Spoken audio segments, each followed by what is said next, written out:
This is your Classical Break, your daily dose of classical music. I'm Tyler Alderson, and today we'll be listening to Beethoven's most well-known piano sonata, his 14th. It's one of his most immediately recognizable pieces for the moody first movement that spawned the name the Moonlight Sonata. Beethoven didn't give it that name. It was a poet and music critic who thought that the first movement reminded him of the moonlight reflected on a lake. Beethoven had been dead for 5 years by the time the name was coined, and so we don't know how he would have felt about it, but many historians and musicologists do not like the name at all. And it does feel much more somber than a romantic moonlit night looking out onto the water. People have likened it to a funeral march. And the next two movements get progressively more agitated. The final movement is a stormy whirlwind of notes, which gets us to two theories about what it all actually means. Now, as we've talked about before in Tchaikovsky's Sixth Symphony or Beethoven's Eroica, it can be very tricky to say definitively this piece means this. But there are some clues that give us a hint as to what or who Beethoven might have been thinking about.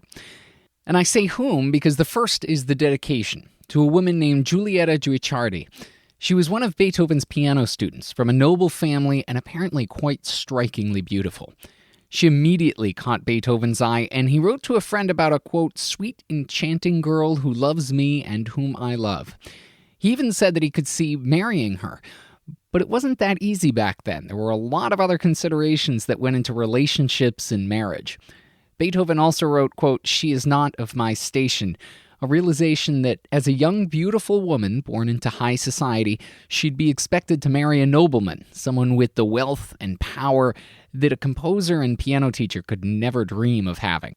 So perhaps this is a final love letter to Giulietta, lamenting the fact that they could never be together. But there are other clues in Beethoven's notes that suggest a different idea. He wrote down numerous references to Mozart's opera Don Giovanni, specifically the final scene in which the main character is dragged down into hell. It's a great opera and a very dramatic scene. And not only does Beethoven use the same key, C-sharp minor, the famous triplets that start out the sonata mirror the triplets that start the death scene. So maybe this is Beethoven pondering death, with the serenity of the first movement to the agitated storm of the final one representing different feelings towards the inevitable. But whatever the meaning, this sonata ramps up in intensity with that somber and evocative first movement giving way to a short light scherzo and then the tempestuous finale. Whether it's lost love or the specter of death or something else entirely, it's still the same wildly emotional Beethoven we know and love.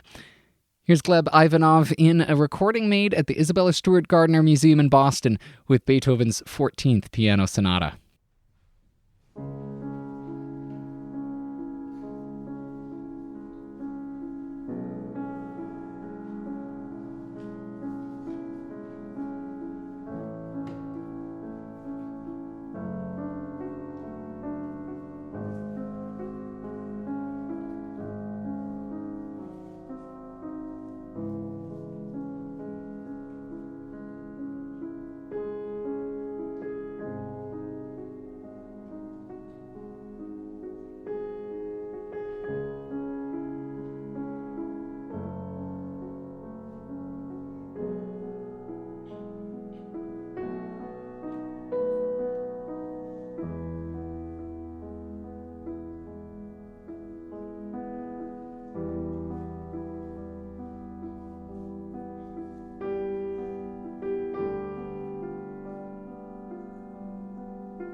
It's such a huge change, isn't it, from the first movement to the last?